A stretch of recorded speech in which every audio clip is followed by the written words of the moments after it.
Bueno.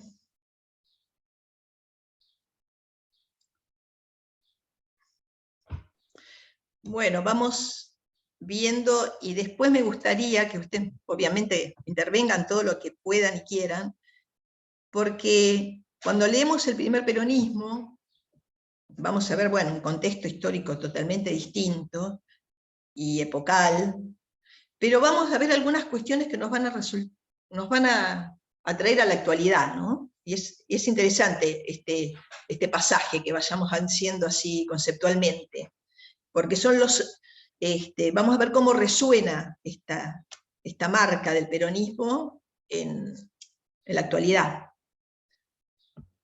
Bueno, ahora nos vamos a meter específicamente en las cuestiones así que nos va presentando el libro de Arate Mariño, que arranca diciendo, no sé si ustedes leyeron el capítulo, pero presenta, ¿no?, la época peronista como un fenómeno de masas, pues realmente fue masivo, importante, que dejó cuestiones que realmente podemos decir revolucionarias, porque dio vuelta en modo dio vuelta, realmente fue así.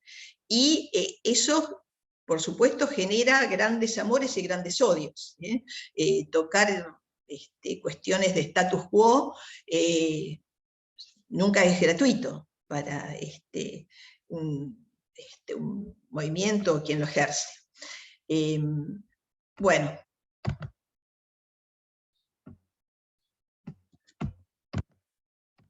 Yo preparé una presentación que después yo se las voy a subir al aula, que es una síntesis. ¿La están viendo, no? Sí. Está cargando la pantalla. Bien. ¿Se ve? No, todavía no. Todavía no. Ahora sí. Ahora sí, bien. Ahí. Bueno. Vientos de cambio, obviamente. Y vemos, bueno, vamos a ir viendo cómo a qué nos estamos refiriendo con vientos de cambio. Arate Mariño nos dicen que... Perdón, profe. ¿Cómo? ¿Quiere presentar la exposición en PowerPoint para que se vea mejor, se vea clara la diapositiva? A ver cómo hago. Si va a presentación con diapositivas, arriba, Sí. ahí dice presentar desde la diapositiva actual, a la izquierda, en la esquina superior izquierda. No. ¿Esto? Ahí, sí.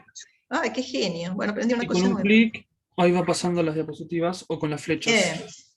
Buenísimo. Genial, tenés razón. Eso no lo sabía que se podía hacer así. Ahí va. Bueno, ¿y después cómo voy pasando? ¿Cliqueo? Con flechas, con clic, solo paso para adelante y con la flecha hacia adelante y hacia atrás puede volver o ir hacia adelante. Bueno, ahora vamos a probar. Bueno, lo que nos dice, ustedes saben que hubo dos etapas. Fue reelecto, el peronismo fue un primer periodo del 46 al 52 y otro del 52 al 55. En el 55 es interrumpido por un golpe de Estado, la famosa Revolución Libertadora, ¿no?, que ahora algunos dicen la fusiladora, porque realmente fue un golpe cruento donde jamás se había visto en la historia de nuestro país un bombardeo en pleno centro de la ciudad de Buenos Aires, y bueno, fue un bombardeo de aviones, una cosa que a uno le parece una cosa loca, pero sucedió. Entonces, bueno, ese golpe de Estado del 55 interrumpe el gobierno peronista. Bueno, se tiene que exiliar Perón, estuvo en un exilio prolongado en España, bueno, hasta que después en los años 70 regresa. Bueno, pero eso ya de a poquito lo iremos viendo. Ahora nos vamos a concentrar en este primer peronismo, que nos va diciendo Arate Mariño que es un fenómeno político, cultural y social extraordinario, intenso y polémico, tal cual. Creo que todos sabemos que es así. Bueno, ahora me vas a decir cómo sigo. Bien, acá estamos. Entonces, ¿qué es lo que sucedió para que surja este movimiento, ¿no? ¿Qué pasó? ¿Qué estaba pasando en lo epocal para que se dé este fenómeno tan extraordinario? Que además es estudiado desde, digamos, afuera, porque realmente es un fenómeno de masas, es digno de estudio, y como todo fenómeno tiene que darse ciertas condiciones para que emerja, ¿no? Para que surja. Entonces, ¿qué había pasado en lo nacional? ¿Qué estaba pasando en nuestro territorio? El modelo económico vigente liberal que se tuvo hasta los años 40 y pico, habíamos dicho que era el modelo agroexportador. A ver, ¿de qué se trata el modelo agroexportador en lo económico? ¿Qué significa? De exportación de materias primas, básicamente. O sea que nuestro Centrar país... todo el poder. No, Sí. decía centrar todo el poder en el campo, básicamente, para poder exportar lo que era soja, grano, cereal, criar ganado. Todo Puede enfocado al ser que, campo. perdón, Lorenzo, que no se atendía al mercado interno, que había una mirada más hacia afuera que Claro, hacia sí. algo así, ¿no? Se abandonó el mercado interno. Claro, y en ese modelo agroexportador, ¿qué pasaba con la industria nuestra? ¿Había industria, no había industria? Ese modelo Se importaban los productos ya manufacturados. No había. La Como industria no era había poder débil, industrial, era débil. no había poder industrial directamente. Todo, se importaba todo lo que se producía en Europa. Y nosotros, a cambio, exportábamos todo el cereal y todo lo que se producía en el campo. Bien, eso es importante pensarlo porque los modelos económicos que llevan adelante los gobiernos de turno también van a determinar qué política educativa. Digamos, si el modelo conservador y liberal de principios del siglo XX que se había instalado era un modelo agroexportador, era necesario formar obreros, técnicos. ¿Lo veía como importante, como necesario? ¿Qué les parece a ustedes? ¿Eso se iba a traducir después en los currículos escolares, en los planes de estudio o en el perfil de escuelas que querían formar, que querían crear en un modelo agroexportador? Sí. Y sí, claro. A ver. No, No, para mí no, para mí no no es sé. importante, porque al no haber industria no importa la mano de obra, no hay trabajo. O sea, hay carencia de trabajo, entonces no es necesario formar personas para el trabajo, pienso yo, no sé.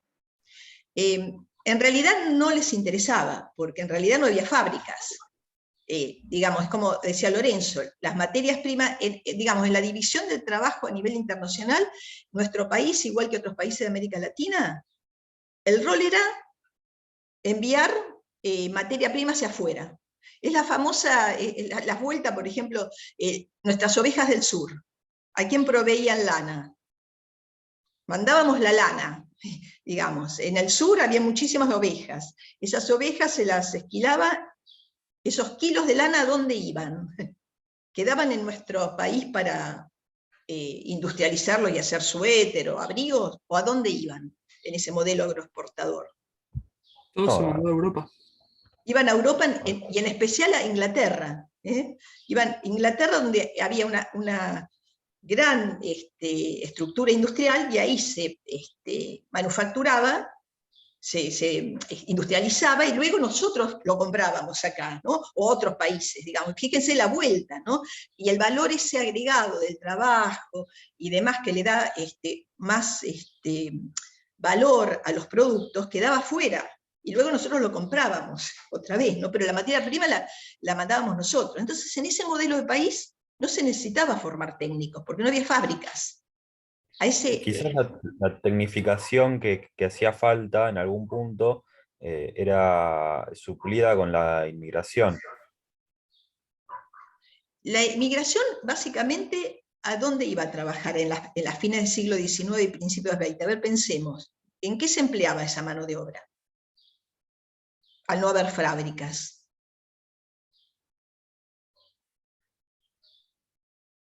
Y en Trabajo de puertos, campo. En el campo, claro, en el campo. Mano de obra para el campo, para la agricultura, para la ganadería.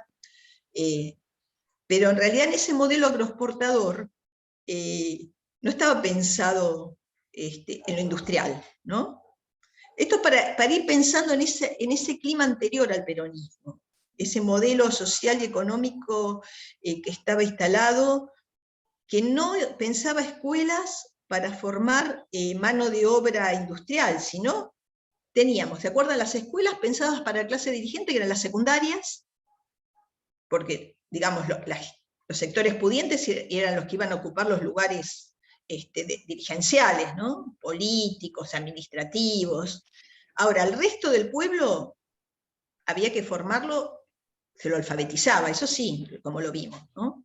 La 1420 amplió la posibilidad de que las poblaciones se alfabeticen, pero eso no significaba una formación técnica, sino básica, ¿no? De leer, escribir y las cuentas básicas, ¿no?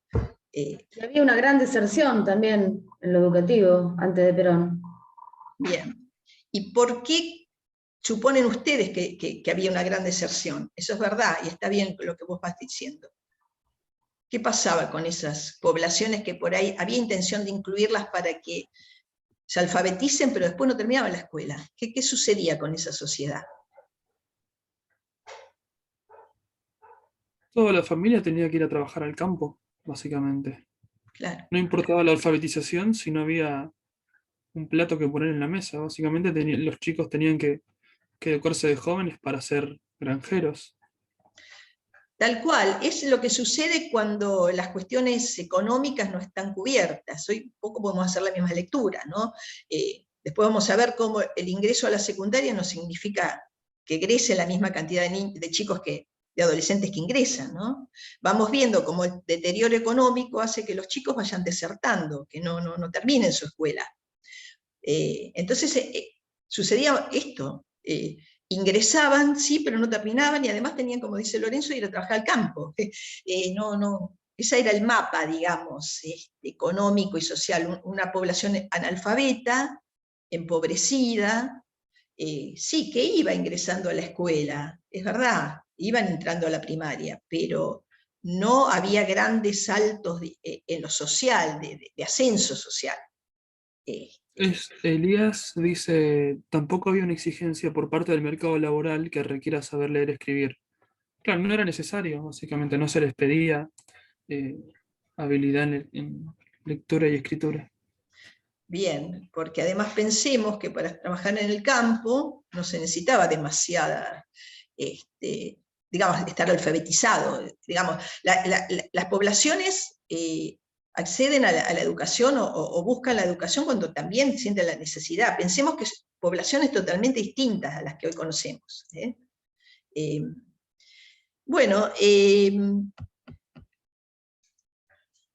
Con la primera, después vamos a ver que en el contexto internacional aparecen las primeras guerras mundiales y ahí cambia el mapa económico del mundo. Entonces, digamos, hubo problemas en cuanto a la importación de productos manufacturados por la crisis de Europa, y se vio la necesidad de empezar a industrializar a nuestro país para sustituir las importaciones que ya no iban llegando.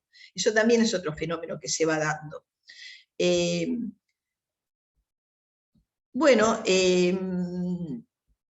Una de las cuestiones también que suceden es que en el concierto internacional, bueno, hay cambios. La Primera Guerra Mundial hace que se produzcan estas modificaciones en cuanto a lo económico, y esto es como un caldo de cultivo que va abonando que algo iba a pasar. Había grandes cambios.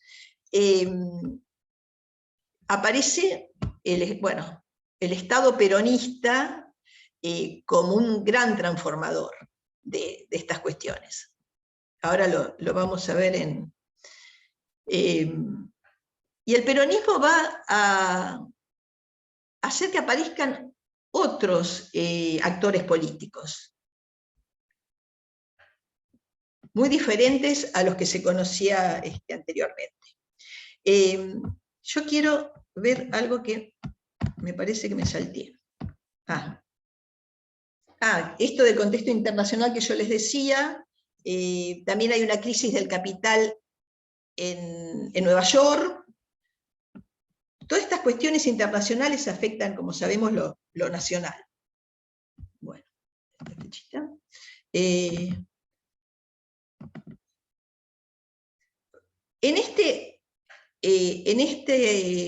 este corte epocal vamos a decir que el Estado liberal clásico agroexportador, con ese modelo, estaba generando grandes tensiones sociales.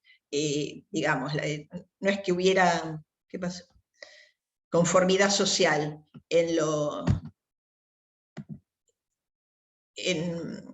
la sociedad. Bueno, aparece una respuesta a estas, perdón, antes que aparezca el peronismo, sabemos que emerge lo que fue el incipiente Partido Radical a través de Irigoyen. En el 30 se produce digamos, se van dando ciertas situaciones donde emerge gobiernos de corte popular, como fue el gobierno de Irigoyen, que viene a dar las respuestas a esta sociedad que estaba realmente castigada socialmente. Bueno, aparece Irigoyen con su propuesta populista, con medidas con mirada hacia el pueblo, que llega hasta el 30, donde otra vez es derrocado. ¿Ven estos cambios de modelo que aparecen? Gobiernos con miradas populistas que después son derrocados por gobiernos de corte conservador y liberal, que quieren conservar sus privilegios. Bueno, estas cuestiones, como las que ustedes decían al principio, que fueron cambiando a lo largo, estas alternancias a lo largo de la historia, van signando nuestros destinos como país. Irigoyen en el 30 es derrocado y comienza lo que se llamó otra vez un gobierno conservador, pero con un tinte además muy autoritario. Las elecciones no eran limpias, había fraude electoral, no se escuchaba las demandas del pueblo, y había un gran malestar. Esto va conformando todo un clima social que es el que da lugar al advenimiento del peronismo. Dentro de los sectores militares había sectores jóvenes, entre ellos estaba Perón, que en ese momento formaba parte del cuerpo del ejército, que tenía intenciones más, con miradas más de corte social. Va tomando cada vez más relevancia la figura de Perón, y una importancia bastante singular, porque comienza a hacer negociaciones con los sectores sindicales, o con los sectores de los trabajadores. Esto no es bien visto, y bueno, realmente se convierte en una figura que no está bien vista por los sectores más conservadores. Hacia el 45 se dan elecciones y gana Perón. Asume el gobierno. Ya entramos en el primer peronismo, donde ya se da una apertura y un giro absoluto en lo político, en lo social, en lo económico, donde aparecen otros actores políticos, como los vamos a ir viendo a continuación. Aparece un discurso novedoso, se empiezan a hablar de cuestiones que tienen que ver con el derecho. Piensen en esa sociedad donde estos trabajadores no tenían absolutamente derechos laborales, esto de trabajar 8 horas, vacaciones, licencia por enfermedad, jubilación, digamos, posibilidad de tener una cobertura médica, esto no existía, digamos. Eran reclamos que venían haciendo los socialistas, sí, los anarquistas, los socialistas, pero que no se habían cristalizado en políticas sociales. Con el peronismo se conforman, se legislan, se ponen en acción. Y esto es un cimbronazo para una sociedad conservadora y liberal. Se empiezan, estas masas comienzan a concientizarse en lo que significa el derecho, el Estado de Derecho. Se comienzan a fortalecer los sindicatos y en la defensa de los derechos laborales. Hay una transformación absoluta en la sociedad argentina.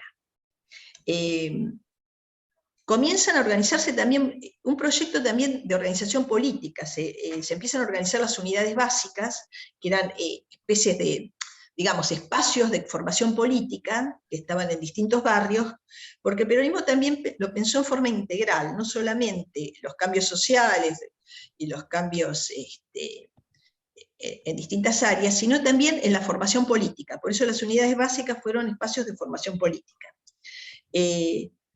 Y el concepto de ciudadanía dejó de ser un concepto abstracto, ilustrado, como vimos como las ideas de la Revolución Francesa, pero se comenzaron a cristalizar en cuestiones concretas, que eso empezó a percibir el pueblo, que había cuestiones concretas que se cristalizaban. Bueno, es cierto que luego, más tarde, y cuando va terminando el primer peronismo, hay algunas cuestiones que toman un viraje más autoritario y de control, que eso es lo que se le critica también al peronismo y que aún resuena, ¿no?, en nuestros días. Pero es innegable que fue un proyecto político que tuvo implicancias, que en lo político consolida e inaugura en nuestro país el Estado benefactor, que por ahí lo dijeron. ¿Y qué es el Estado benefactor? A ver, ¿qué entendemos por Estado benefactor?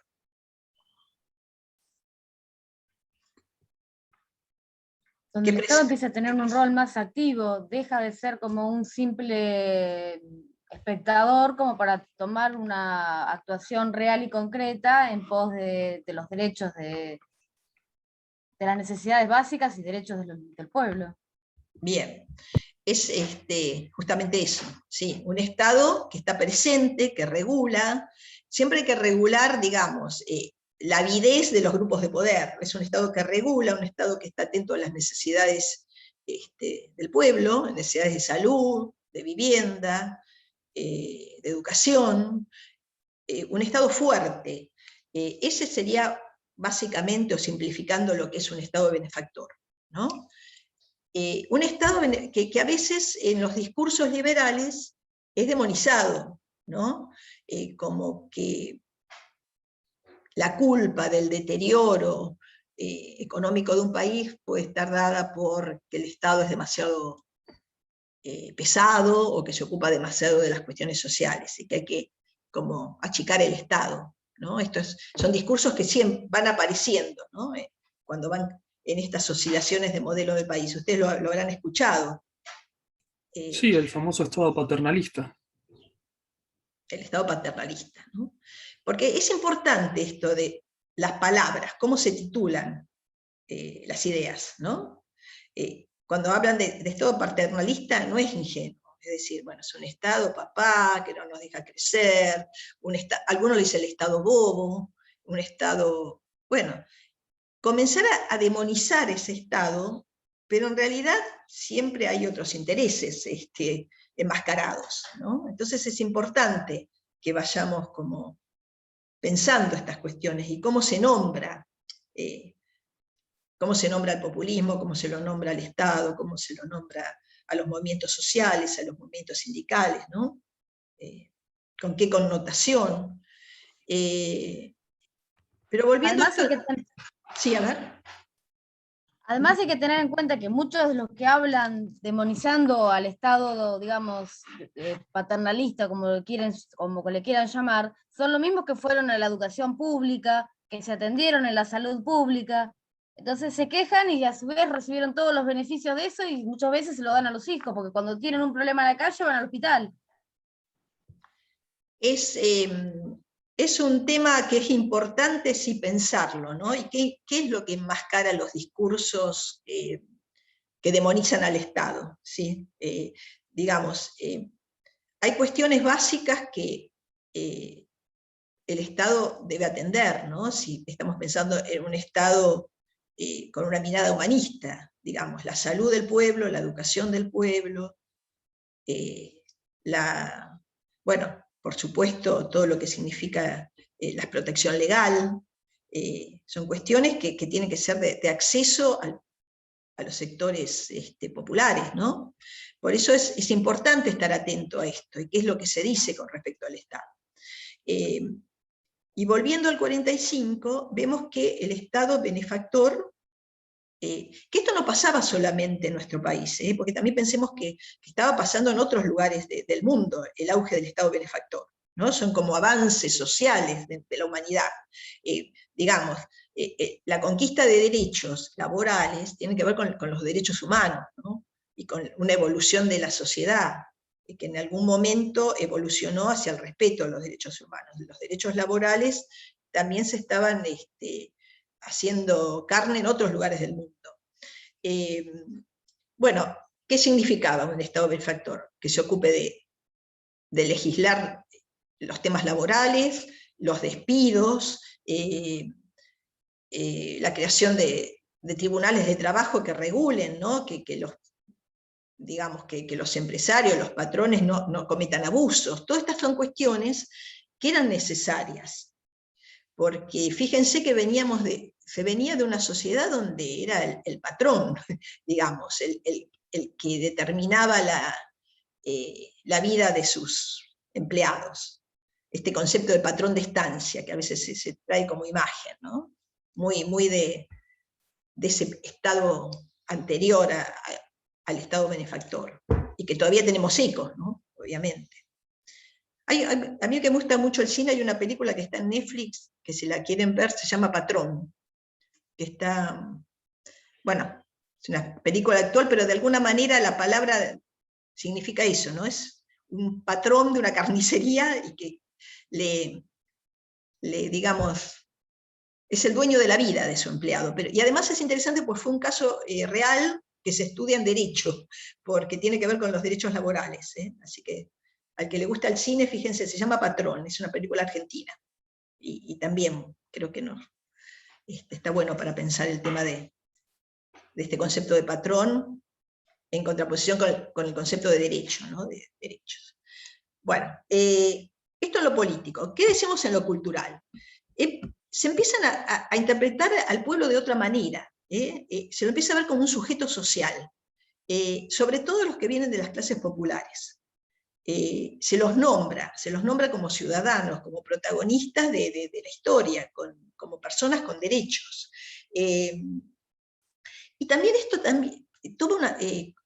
digamos, es un objetivo pedagógico, no es solamente cultural y político. La pedagogía, la escuela va a tomar esta formación ciudadana como algo muy importante y explícito, y lo va a incorporar en sus contenidos de enseñanza. Aparecen categorías que no estaban nombradas. Pueblo no es una categoría que era común previo al peronismo. El peronismo la trae. Y en lo social, bueno, se producen grandes cambios. Fíjense que, bueno, se comienza a industrializar el país, comienza un proceso en lo económico de sustitución de las importaciones. El peronismo ve la necesidad de crear fábricas, de industrializar, de darle valor agregado a nuestros productos. Entonces, bueno, obviamente hay que crear fábricas, y esto produce un cambio impresionante. ¿Qué pasa? Se da trabajo, la gente al tener trabajo tiene posibilidad de ingresos económicos, esos ingresos posibilitan el consumo, y se abre como una rueda donde empieza a circular dinero donde antes no circulaba.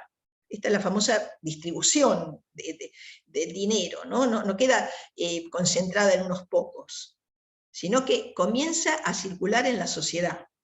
Fíjense que es la época donde se empiezan a crear las grandes fábricas, los frigoríficos, las fábricas, qué sé yo, de calzados, de telas, de electrodomésticos. Es una explosión de industrialización impresionante. Eso genera muchos puestos de trabajo y dinero que empieza a ingresar a los hogares, que antes no ingresaba de esa, digamos, con esa regularidad y con los derechos laborales de cobrar a fin de mes, de poder irte de vacaciones, poder proyectar, quizás construirte tu vivienda.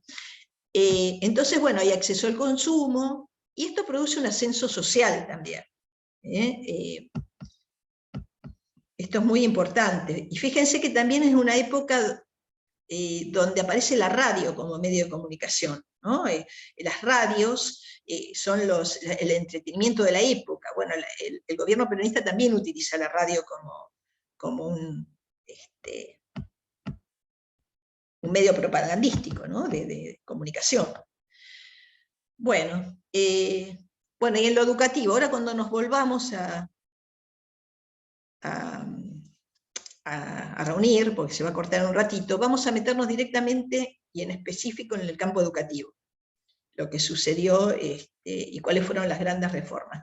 Bueno, ¿ustedes qué ecos tienen de ese peronismo del 45, del 50, a través de sus familias o de sus lecturas? ¿Qué les llega de esto que hablamos? De Eva, esa figura mítica, ¿no? Porque ya tiene una relevancia mítica, ¿no? Fíjense que hasta mundial. En el caso de mi familia, por ejemplo, mi madre, con un papá ferroviario, siempre pone al peronismo en un lugar, ¿no? Como, más allá, puede ver por ahí las fallas que pudo haber tenido, pero lo pone en un lugar de equidad social, ¿no? O de movilidad social ascendente, o en el acceso a derechos, a la educación, a la salud, al reconocimiento laboral de los trabajadores por su padre, y así las posibilidades que tuvo esa familia. Esa es la historia que resuena del peronismo, sí, que me llega.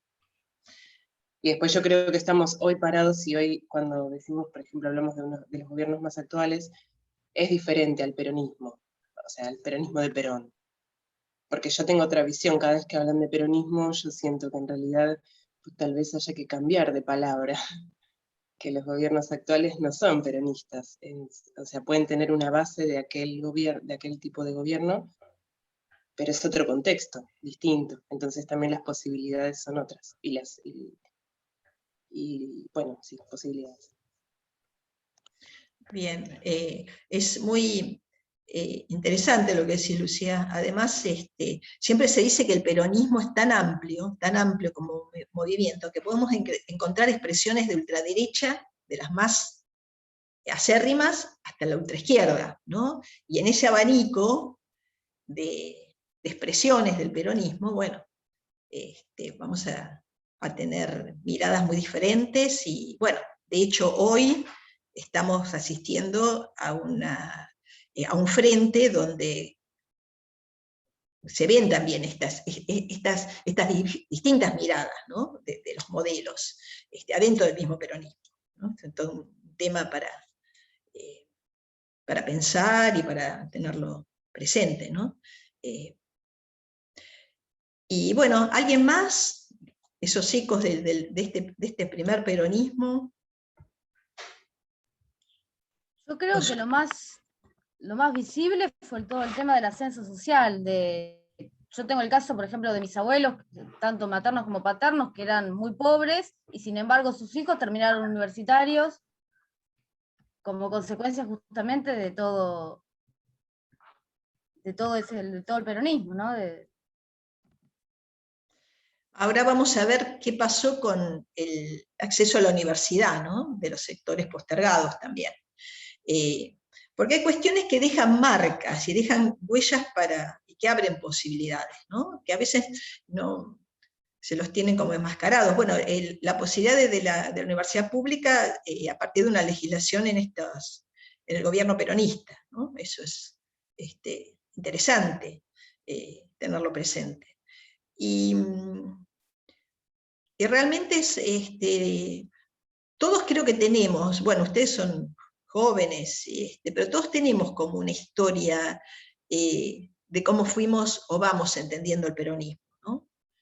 Y con sus distintos momentos que nos toca vivir. Bueno, yo podría hacer un relato de qué me pasó a mí con el peronismo, ¿no? Y cómo me llega a mí, qué relato me llega de mi familia, ¿no? Yo, no sé, les cuento un poco como para ir pensando cómo nos va llegando a todos. Yo nací en una familia antiperonista, que donde no se podía nombrar, ni siquiera se podía hablar, no se podía nombrar Perón. Es lo que a mí me fue llegando. Para mí Perón era una especie de monstruo. Y además me llegaba, les cuento, me llegaban cosas que me parecían horrorosas, como que Perón era un violador de niños. Pero entonces para mí Perón era una especie de generado, porque eso es lo que me llegaba. Por eso también las construcciones demoníacas, ¿no? Porque en realidad nada,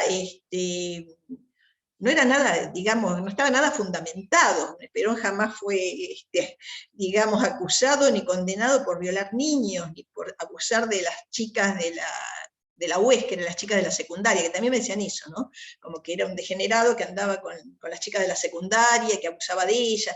Todas estas cosas que además cuando hay odio, se van construyendo, ¿no? Alrededor de las figuras. Tuvo que pasar mucho tiempo y muchas cuestiones personales en mi vida, y bueno, abrirte a otras cosas, ir a la universidad, conocer otros discursos, conocer otra gente, empezar a tener otras miradas que me hicieron deconstruir esas historias y entender de dónde venían esos prejuicios, ¿no? En mi familia. Y bueno, y ir conformando también un posicionamiento político, que ustedes seguramente lo tienen, o lo van construyendo, o quizás lo vayan modificando a lo largo de sus experiencias, de las experiencias históricas, de lo que pasa en el país, pero bueno, uno va creciendo en eso también, como se va alfabetizando en las lecturas y en las escrituras, nos vamos alfabetizando políticamente, ¿no? Y eso es muy importante. A mí lo que me llegó de negativo del peronismo era por parte de mi abuelo, que era lechero, que lo habían obligado para seguir trabajando a afiliarse al partido peronista. Entonces mi abuelo materno lo odiaba a Perón porque lo obligaba a afiliarse. Claro, por mi familia venía más o menos lo mismo. Mi familia era una familia de laburadora, y también donde laburaba mi abuelo, entonces tenían ese prejuicio, ¿no? Que es verdad, hay cuestiones así que tenían que ver con apretadas para afiliarse, ¿no? Pero bueno, todo esto tiene que ser visto en su contexto histórico como todo, ¿no? Y bueno, después cada uno tomará su posición, pero es importante pensarlo desde las complejidades y desde los contextos históricos y sociales, porque si hacemos un recorte aislado de un hecho, de una escena nada más, seguramente nos vamos a equivocar, ¿no? Tenemos que aprender a hacer lecturas contextuales e históricas en todos los temas, no solamente en el peronismo, en todos, ¿no?